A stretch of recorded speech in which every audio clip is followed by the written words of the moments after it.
जी बच्चों, आज हम लोग कक्षा 11 में लेक्चर नंबर 3 में पढ़ेंगे परमाणु द्रव्यमान, औसत परमाणु द्रव्यमान, आणविक द्रव्यमान और सूत्र द्रव्यमान, मोल और मूलक द्रव्यमान। बात करते हैं परमाणु द्रव्यमान क्या होता है। कार्बन 12 के समस्थानिक। सबसे पहले बात करते हैं समस्थानिक किसे कहते हैं। तो बहुत से ऐसे तत्व होते हैं जो कई रूपों में पाए जाते हैं, अपने समस्थानिकों में पाए जाते हैं। तो जिनके दो या दो से अधिक परमाणु, जिनके परमाणु क्रमांक बराबर होते हैं परंतु परमाणु भार अलग अलग होते हैं, एक दूसरे के समस्थानिक कहलाते हैं। क्लोरीन के भी दो समस्थानिक होते हैं। क्लोरीन परमाणु क्रमांक 17, ये 35 होता है। क्लोरीन का दूसरा समस्थानिक ये 37 होता है। परमाणु क्रमांक बराबर होता है, यानी दोनों का परमाणु क्रमांक बराबर है लेकिन परमाणु भार अलग अलग है, तो ये एक दूसरे के समस्थानिक होंगे। बात करते हैं समभारी किसे कहते हैं। तो जिनके परमाणु भार एक जैसे हो और परमाणु क्रमांक अलग अलग हो तो एक दूसरे के समभारी कहलाते हैं। अब यहाँ पर समस्थानिक को लेकर के बताएंगे परमाणु द्रव्यमान क्या होता है। कार्बन 12 के भी कई समस्थानिक हैं, हम यहाँ पर कार्बन 12 लेके चलते हैं। कार्बन 12 के एक परमाणु का 12वां भाग यानी 1/12वें भाग का जो द्रव्यमान होगा उसी को परमाणु द्रव्यमान कहते हैं। एक बार और समझिएगा, समस्थानिक कार्बन 12 के एक परमाणु का 1/12वें भाग का जो द्रव्यमान होगा उसे परमाणु द्रव्यमान कहते हैं। कार्बन 12 लेंगे, कार्बन 12 के एक परमाणु लेंगे, उस एक परमाणु का 1/12वां भाग लेंगे और 1/12वें भाग का जो द्रव्यमान होगा वह द्रव्यमान परमाणु द्रव्यमान कहलाता है। परमाणु द्रव्यमान को ए या यू से प्रदर्शित करते हैं या म्यू मिलेगा। एमयू का मतलब एटॉमिक मास यूनिट कहलाता है। जैसे अगर सोडियम का दिया तो सोडियम का जो परमाणु द्रव्यमान होगा 23 AMU होगा। अगर इसी तरह से क्लोरीन का पूछेगा तो क्लोरीन का 35.5 AMU होगा। एटॉमिक मास यूनिट यानी एक परमाणु का जो द्रव्यमान होगा सोडियम का 23 हो जाएगा। क्लोरीन का जो एक परमाणु का द्रव्यमान होगा 35.5 होगा। बात करते हैं औसत परमाणु द्रव्यमान क्या होता है। अभी हमने आपको बताया है बहुत से परमाणु होते हैं जो कई समस्थानिकों में पाए जाते हैं। तो जब उसका औसत निकालेंगे तो उस परमाणु का जो परमाणु द्रव्यमान आएगा वह औसत परमाणु द्रव्यमान कहलाता है। जैसे क्लोरीन अपने दो समस्थानिकों में पाया जाता है। 17 परमाणु क्रमांक 17 होता है, ये 35 होता है। क्लोरीन का दूसरा समस्थानिक परमाणु क्रमांक 17 होता है, परमाणु भार 35 होता है। यानी क्लोरीन अपने दो समस्थानिक रूपों में पाया जाता है। ये हमारा पृथ्वी पर 17-35 वाला 75% पाया जाता है और 17-37 वाला 25% पाया जाता है। अब क्लोरीन का वास्तविक औसत परमाणु द्रव्यमान क्या होगा तो इसको निकालने के लिए हम लिखेंगे क्लोरीन का औसत परमाणु द्रव्यमान बराबर।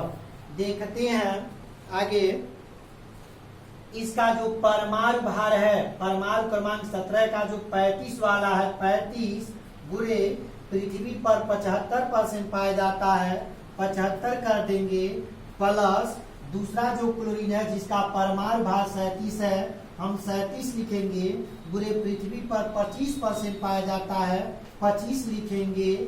आगे हम देखते हैं इन दोनों का योग यानी कितना 75 और 25 जोड़ेंगे 75 प्लस 25। आगे सॉल्व करेंगे, इन दोनों को आपस में गुणा करेंगे।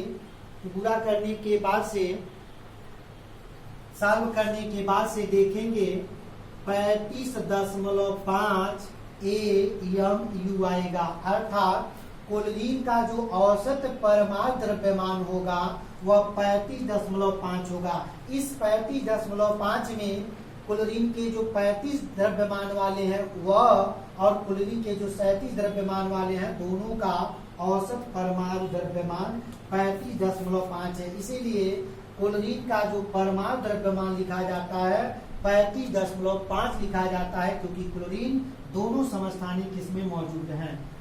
आगे बात करते हैं आणविक द्रव्यमान क्या होता है। किसी यौगिक में परमाणुओं का जब परमाणुओं का कुल योग करेंगे तो वह जो आएगा उसे आणविक द्रव्यमान कहते हैं। जैसे बात करते हैं H2O में, H2O एक यौगिक है, इस H2O का आणविक द्रव्यमान क्या होगा। तो सबसे पहले बात करते हैं हाइड्रोजन का एक परमाणु, हाइड्रोजन का एक परमाणु, 2 परमाणु है, प्लस ऑक्सीजन का एक परमाणु है। हम देखेंगे हाइड्रोजन का परमाणु भार 1 होता है, हाइड्रोजन का परमाणु भार 1 होता है, ऑक्सीजन का परमाणु भार 16 होता है। जोड़ेंगे तो 18 होगा। यह 18 हमारा आणविक द्रव्यमान कहलाएगा। बात करते हैं NaCl का, NaCl का आणविक द्रव्यमान कितना होगा। तो सोडियम का एक परमाणु है और एक परमाणु सोडियम का परमाणु भार 23 होता है। क्लोरीन का परमाणु भार अभी बताए हैं 35.5 होता है। जोड़ेंगे तो 58.5 होगा। यह 58.5 उस NaCl का आणविक द्रव्यमान होगा। अब उसी तरह से आगे देखते हैं, जैसे मान लीजिए H2 दूजा है, तो आपको बताया जा चुका है परमाणु मिल करके अणु का निर्माण करते हैं। तो अणु यानी हाइड्रोजन के 1, 2 हैं, 2 परमाणु हैं, तो 1 में 2 का गुणा करेंगे 2, यानी H2 का जो आणविक द्रव्यमान होगा हमारा 2 हो गया। बात करते हैं सूत्र द्रव्यमान क्या होता है। अगर कोई सूत्र दिया है तो उस परमाणुओं का जब परमाणु भार का योग करेंगे तो वह जो निकलेगा सूत्र द्रव्यमान निकलेगा। जैसे तेजाब का H2SO4 दिया है, यह तेजाब का सूत्र है। हम देखेंगे इसका सूत्र द्रव्यमान क्या होगा। तो परमाणुओं का जब द्रव्यमान निकालेंगे कुल का योग करेंगे, सल्फर का 32 होता है, एक ऑक्सीजन का 16 होता है, 4 है तो 4 से गुणा करेंगे, 2 + 32 + 64 यानी 98। यह 98 इस तेजाब के सूत्र का सूत्र द्रव्यमान कहलाएगा। आगे बात करते हैं मोल किसे कहते हैं। किसी पदार्थ का सूत्र द्रव्यमान जो होता है उसका सूत्र द्रव्यमान जब निकालेंगे तो जितना आएगा उतना ग्राम आप लेते हैं तो उसे 1 मोल कहते हैं। एक बार और समझिएगा, किसी भी यौगिक का सूत्र लिखेंगे। जैसे मान लीजिए हमने लिखा CO2, इस CO2 का सूत्र द्रव्यमान निकालेंगे तो कार्बन का 12 होता है, एक ऑक्सीजन का 16, तो 2 ऑक्सीजन का 16 में 2 से गुणा करेंगे, 12, 16 दूना 32, जोड़ेंगे तो 44। इसका सूत्र द्रव्यमान आया। और जितना किसी यौगिक का यौगिक भार आएगा, सूत्र भार आएगा, उतना ग्राम अगर आप लेते हैं तो उसे हम 1 मोल कहते हैं। अर्थात 1 मोल CO2 में 44 ग्राम होगा। एक बार और आगे देखिए, अगर कोई आपसे पूछता है 1 मोल NaCl में कितने ग्राम होंगे, तो NaCl का भार निकालेंगे 23 + 35.5 तो 58.5 यानी 1 मोल NaCl में 58.5 ग्राम होंगे। कोई आपसे पूछता है 1 मोल H2O में कितना होगा, तो जल का भार निकालेंगे तो 18 आएगा, यानी 1 मोल जल में 18 ग्राम होंगे। या 18 ग्राम जल को 1 मोल कहेंगे या 58.5 ग्राम को 1 मोल कहेंगे। आगे बात करते हैं, आपको पिछले वीडियो में बताया गया होगा, अवोगाद्रो ने बताया था जब कोई पदार्थ का 1 मोल लेंगे तो उनके कणों की संख्या को काउंटिंग करेंगे तो हमेशा 6.023 × 10⁻23 कण होंगे। जैसे कोई पूछता है एक मोल NaCl में कितने ग्राम होंगे, तो अभी आया था 58.5 ग्राम। फिर आपसे कोई पूछता है एक मोल NaCl में कितने NaCl के कण होंगे, तो अभी आप बताया गया है अवोगाड्रो संख्या के बराबर होंगे, अर्थात 6.023 गुणे 10⁻23 NaCl के कण होंगे। एक बार और समझिएगा, जब कोई पदार्थ का या कोई यौगिक है उसका सूत्र निकालेंगे, जितना उसका आणविक सूत्र आएगा उतना ग्राम लेते हैं तो उसे एक मोल कहते हैं। उतने ग्राम में कोई पूछेगा कितने कण होंगे उस यौगिक के, तो हमेशा अवोगाड्रो के बराबर होंगे। अवोगाड्रो का मान 6.023 गुणे 10⁻23 होता है। इसे कैपिटल N और फूटर A के रूप में लिखते हैं, यानी A का मतलब अवोगाड्रो, N का मतलब नंबर होता है। आगे बात करते हैं किसी भी यौगिक का जो एक मोल लेते हैं, जैसे कोई आपसे पूछता है एक मोल NaCl लीजिए, आप एक मोल NaCl लीजिए, 2 मोल NaCl लीजिए, 2 मोल NaCl ले लिए। कोई आपसे कहता है 2 मोल H2O लिए, 2 मोल आप H2O ले लेते हैं और कहता है इसका द्रव्यमान बताइए, तो इस जो द्रव्यमान होगा, जैसे अभी आपको बताया गया 58.5, इसका निकालेंगे तो 58.5 2 है तो 2 मोल का गुणा कर देंगे। अभी 1 मोल H2O का निकाले थे 18 आया था, 2 मोल है तो 2 से गुणा करेंगे 36 आ जाएगा। यह हमेशा इसका मोलर द्रव्यमान निकाला जाएगा। मोलर द्रव्यमान करते हैं। मोलर द्रव्यमान क्यों निकाला जाता है?